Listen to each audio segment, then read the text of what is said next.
Hello everybody and welcome to Organian's Puzzle Box. In today's video I wanted to revisit an old tutorial that I made quite a long while. There's been thousands of people that have downloaded the code and used the black hole for Unreal Engine 5 that I posted a couple of years ago. And quite a few people have asked in the comments below about a solution to rotation, how to rotate the black hole. And to be fair, I've provided the solution to a lot of people in direct messages on Discord, on the server, on Patreon, and so on. I've also updated the project in a few places where it does have rotation now, but I never actually made a video to go back to this and tell people what to do because the explanation is a bit lengthier than just a comment to be used, right? So I decided today, you know what, I'm going to do something different. I don't want to just do the change and, you know, make a tutorial on which I'm changing it. Today, I am going to let the power of modern technology fix this problem for us. We're going to use Claude. I am using Claude paid mode, so I think it's the Pro subscription. So I've got Claude Opus 4.6 or whatever it's called right now. That's what we're going to use in order to use this. It's not using memory, it's not using anything. It's a blank incognito chat. So we're just going to give it the code and tell it what our problem is, and then we will look at what solution it comes up with. We will test the solution and see if it works. The problem right now, there's a lot of people that think can write code but they can't, and there's a lot of people that are writing code with AI and they have no idea if the code is good or not unless somebody with actual experience comes and tells them that, or the AI gets smart enough to do this. But we are starting with the base of a properly working code, and we're just adding changes to make it rotate. So let's see what happens. I hope you enjoy this, and it's, I think, a good indicator of where things are going for the future. I do believe that you will not be able to escape using AI as your workplace in the near future. And to be fair, you shouldn't be afraid of it. You should embrace it, but at the same time, embrace it in a how should I say, responsible manner. Do you understand the subject matter? Do you actually learn it?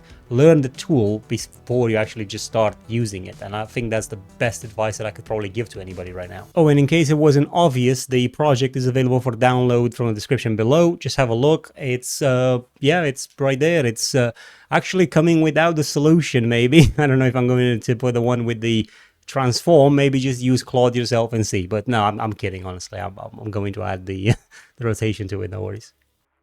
All right, and here we have the black hole project, which you can get for free, like I've said.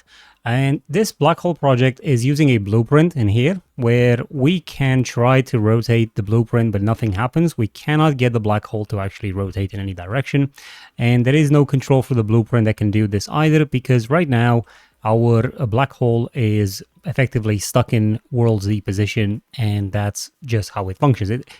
The code just simply does not allow right now in its current form for it to change its rotation anyway. So this is where co-work can come into place and see if it can help us. Now we'll see if it struggles or not, or if it can give us an answer directly, what we'll need to change in order to make it work. But in order to actually provide Claude with the information, sorry, I said co-work, I wanted to say Claude. If we want to provide the right information to it, we need to actually open the material shader. So I'm just opening the material instance that we've got, going into our black hole, and over here we have the custom code itself that will need to change. So I'm going to select all of this code. You can also do it from here, Control A and Control C, and now I can go into Claude. And when I'm in here, I'm in incognito right now. I don't want to use any memory. I don't want to use any sort of like information that it already has. I just want Claude to run effectively from scratch. I am using 4.6, which is their strongest model, and I am also using extended thinking. So with that said, I'm just going to say I have a black hole shader in Unreal Engine, right? I want to be able to rotate the mesh that contains the black hole effect, right? But this does not work. So I can just say, I know the black hole is only working in the Z axis right now. That's why it cannot rotate. Please help with, so I'm just going to say, please help with changes to the code and rewrite it entirely so that it allows for rotation, right? I don't want to make, let's just say, significant changes. So I'm trying to like kind of prep it. I don't want this to be an entire full code on rewrite or anything like that. We have a very good base code. We just need to be able to add the rotation functionality. We just need this is the thing with the AIs. Just got to be very careful with how you word things if you want to get a proper response. So we just need the rotation functionality. Okay, so I'm just going to copy the code here. By the way, if the code is too large, for example, you could always put it in a text file and then upload that rather than copy paste it again here. I'm now going to submit it and let's just see what it comes out with as a solution, and then we'll try that in Unreal Engine and see if we can actually get a good result. That's the whole point really here. See if AI can actually help us to fix a problem with the code that we may not have the knowledge to fix, or that we maybe don't have the time, or we need some ideas. It's generally very difficult when the code is not, like the code is something that you, for example, downloaded off the internet, like you would have done in this case, and you don't really understand it. You may want to actually get Claude to give you a full breakdown of what this entire code does.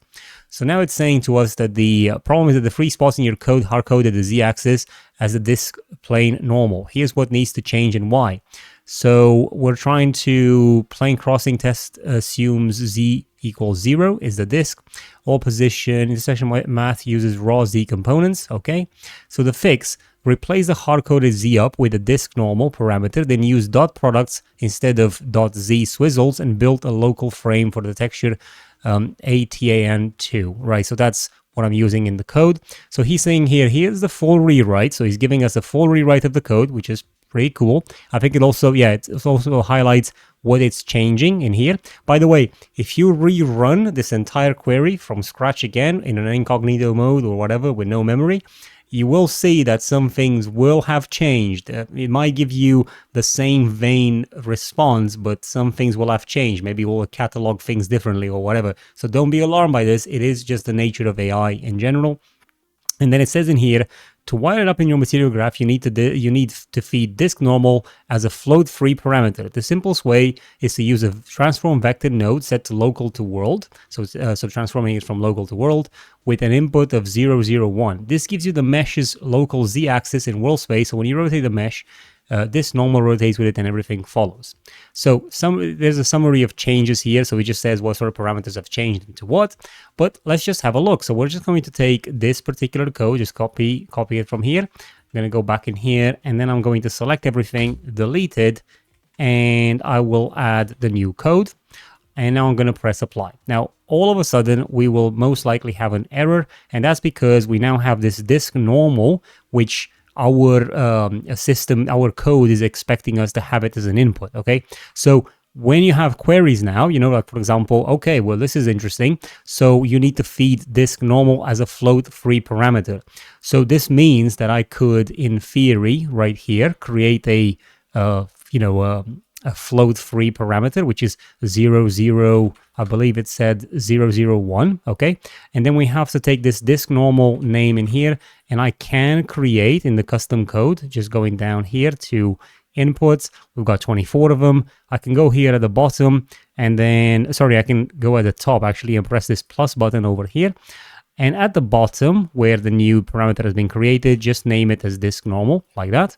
And now we have it, okay? But it's expecting something. It's saying, the code is missing. So we can now take this and plug it into the disk normal like that and press apply.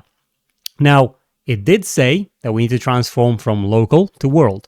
I didn't do that, but let's have a look. Has anything changed at the black hole? Nothing is going on. So I'm just going to go back into our material shader in here and instead just search for a transform like that. And it's currently doing tangent space to world space, but we got to do local space to world space, as that's what Claude has said to us. Going to plug that in and press apply. Now let's see if we have any changes. And as you can see, the black hole is indeed now rotating with the new change.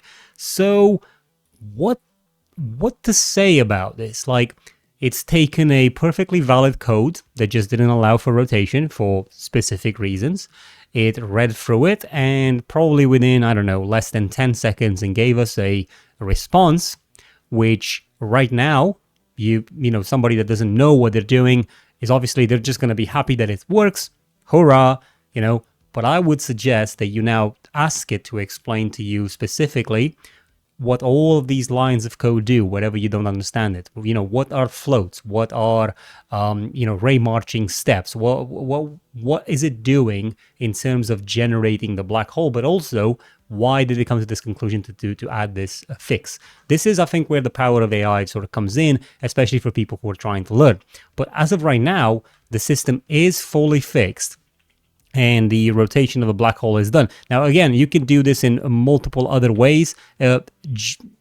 Effectively, we would do the same thing. We would want to transform our vector that controls rotation from local to world space.